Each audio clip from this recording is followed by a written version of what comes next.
Hi, hello, and either welcome to or welcome back to the channel. I've been planning to do this challenge for a long while now, and a big reason why I never got around to actually going through the years and drawing them was because either there were too many deaths, too many births, or sometimes sadly the file would corrupt. But ever since I got onto the deaf version, it's been more about whether I really like the characters or not, and finally I found ShiningClan.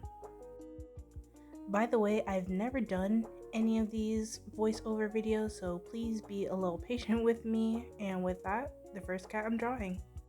The she cat's name is Lilac Tuft, and sadly she is the most recent death of ShiningClan.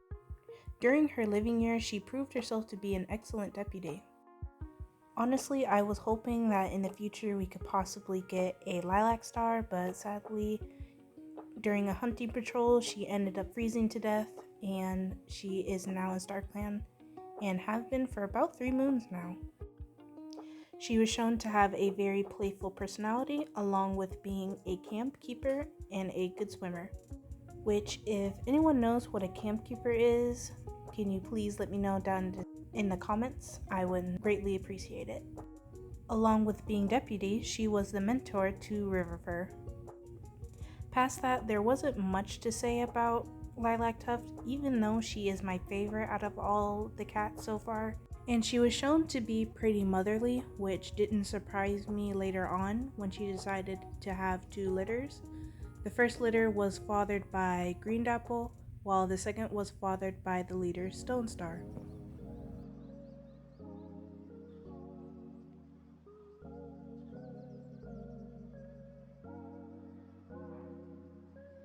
With the next cat coming up, this is the previous medicine cat, Time Newt.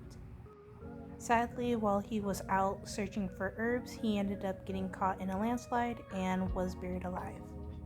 I felt kind of bad for him since right after his death, the first thing that came to his mind was who would be the next medicine cat, which in the same moon, the StarClan cats decided to make one of the recent apprentice the next medicine cat, who we'll get to see later on. When alive, he was described as being very compassionate, a trusted advisor, and being a good swimmer, which now kind of makes me question where the ShiningClan cats had derived from, since there is still one more cat who is described as being a good swimmer.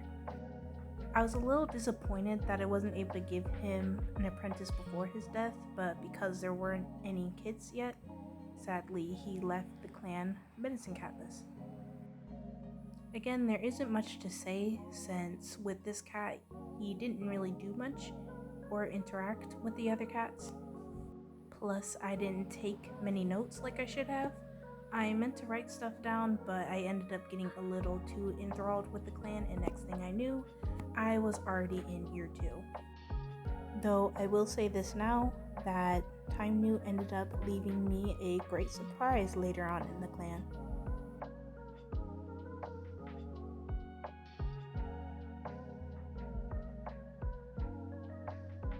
And now we're on to the last 2 StarClan cats. The Tom I'm drawing to the right is Rippleberry, and the Tom to the left is his father, Greendapple.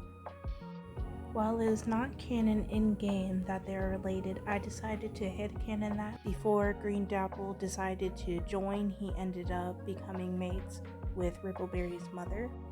But due to disagreements, he ended up leaving the clan early on before they rebuilt.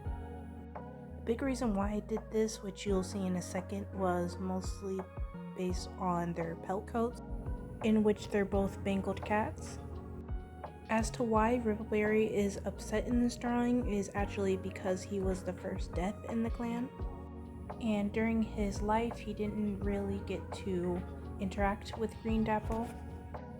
So when he died and watched Greendapple move on with Lilac Tuft and had another litter, I feel he started being upset with his father. In mixing his resentment and how he was raised as an apprentice, hopefully as the moons go on, they're able to reconcile. Now that we're done with the StarClan cats, we're on to the living members of the clan. These two Toms are the leader Stone Star and the deputy Dusty Sun. As of now, they both hold the status of grieving due to Lilac Tuft's death. From the looks of things, I do believe that Stone Star is getting hit by the grief a bit harsher than Dusty Sun, since back when Lilac was pregnant with his kids, she decided to confess her love to him, though he ended up shutting down the proposal since he was dealing with his feelings for both her and a Tom Ice Gaze. Past the rejection, they did decide to both co-parent, though now with her death, he is both dealing with the stress of raising their kids and the grief of losing Lilac. Then with Dusty Sun, he is also grieving since they both shared a close bond to one another. He is pretty much the level-headed one between the two, since he's trying to keep Stone Star grounded, which I think is a big reason why Stone Star even decided to make him his deputy. Stone Star is said to be charismatic and a masterful storyteller, while Dusty Sun is strict, a good swimmer, and a good teacher, which he's also the third cat that has a swimmer trait.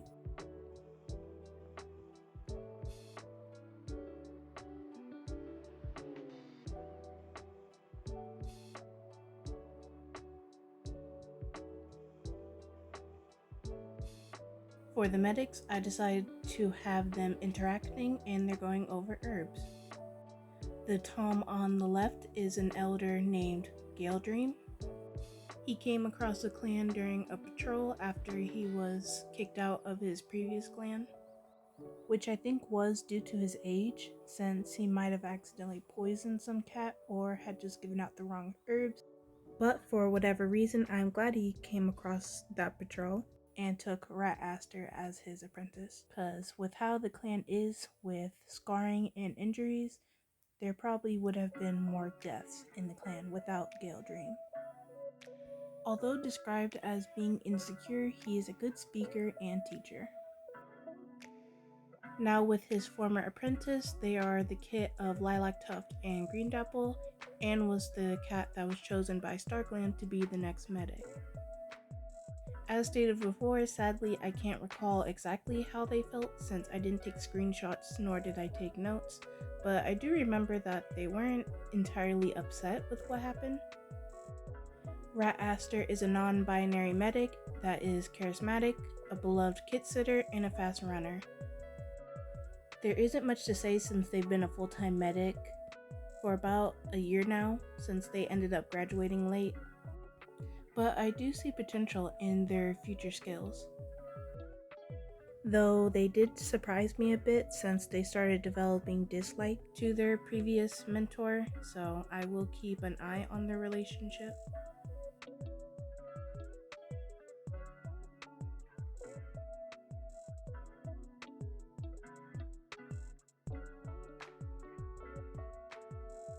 And then there's Riverfur, the clan mediator. I'm not all that crazy about the she-cat, it's honestly because she hasn't done much. The most she's done as a mediator is gone to other clans to try and talk disputes over, which she ended up failing at. She's characterized as being a renowned hunter and bloodthirsty, which I'm a little frightened by, since the last times I've had bloodthirsty cats, there ended up being a murder sometime in the clan. So I definitely will be keeping an eye on her.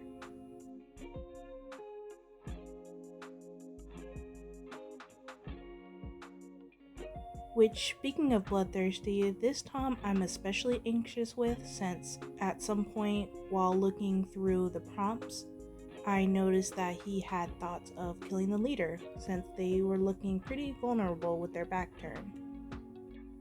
This Tom's name is Weaselson, and once again I theorize that this Tom is the father to Dusty Sun, but not because they looked alike, but actually because of Dusty Sun's kit that looked exactly like Weasel. And I also made a cute realization that sometimes Stone Star will pass down a cat suffix onto their kits, which in this example Weasel Sun, and Dusty Sun. The same thing was also done to Green Dapple and his daughter, which we'll get to her eventually. Currently, he is dealing with an injury, but I am not sure where he got it from, but I'm pretty sure he ended up getting attacked by a fox. Now it's time to talk about the infamous clan flirt, Ice Gaze. I will say as of now, he is my second favorite cat after Lilac Tuft. Mostly because despite his older age, he gives off a very cool yet nonchalant vibes.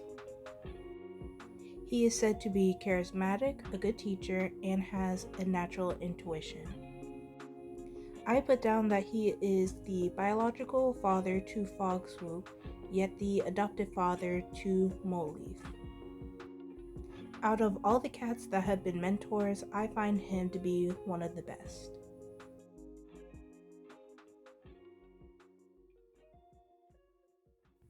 Which, the next cat is his daughter, Fog Swoop. She kind of confuses me when it comes to her relationship. It's similar to Lilac Tuft and Stone Star, but backwards. Back when she found out that she was expecting Dusty Sun's kids, he was actually elated and asked her to become his mate, though she promptly rejected the proposal. Even though it was clear that both cats liked each other based on their relations tabs, I think she denied his affections mostly because it was too much for her. For Fog Swoop, she had more of a platonic love than romantic, while Dusty Sun practically maxed out on platonic love and had a high romantic love for her. I still have a small hope that maybe Fog will think about it and possibly become his mate, but as of now, they're both co-parenting their 3 kids. Fog Swoop is described as being confident and an incredible runner. Now onto the surprise time Newt left the clan. I'll admit that I thought it was a glitch in the patrol box when I first saw him, but this cat is named B. He used to be a rogue before he decided to join the clan. When I got a good look at him, I instantly decided that this was Time Newt's illegitimate kid. I figured that during one of his runs for herbs, he ended up coming across a non-clan she-cat. He is a young Tom and has a pretty close bond with almost all of the apprentice and is the mentor to one. He is a bit insecure but is also a great climber.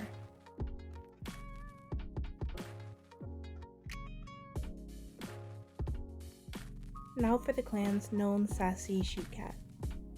I'll say as of now that this young warrior is completely full of herself. I blame both her known mentor, Dusty Sun, and her semi-father, semi-mentor, Ice Gaze. The reason I say Ice Gaze was a semi-mentor was because during Moleaf's training, Dusty Sun was badly injured, so for the rest of her training, up to when she became a warrior, Ice Gaze ended up taking over for Dusty Sun. She is very unapologetic with others, even when she's in the wrong, and she has shown that she is shameless, but also a great speaker.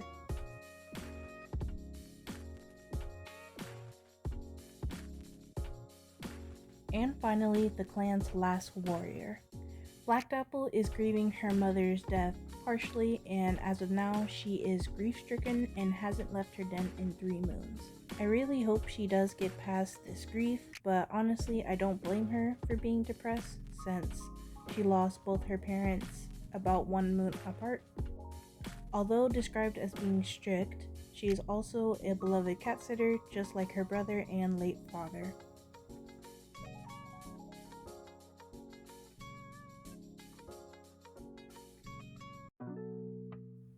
With the warriors complete, it is now time for the apprentice.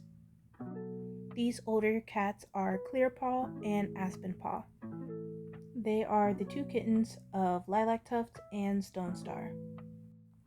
The cat on the left is Clearpaw, and there isn't much to say about her as of now, despite her righteous personality is starting to get in the way of her training, but besides that, she means well and is quite peaceful.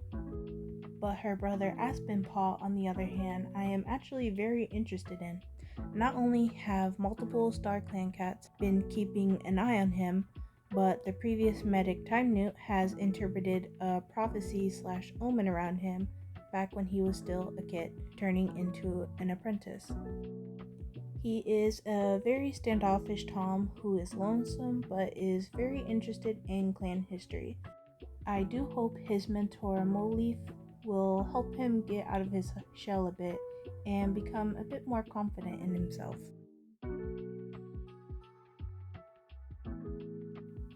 Now on to the most recent apprentice who have just turned 6 moons.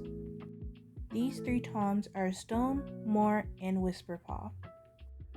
I do personally headcanon that Dusty Sun named his first son after the leader Stone Star, and despite his name, Whisperpaw is the most fierce and active out of his litter, while both his brothers are lonesome.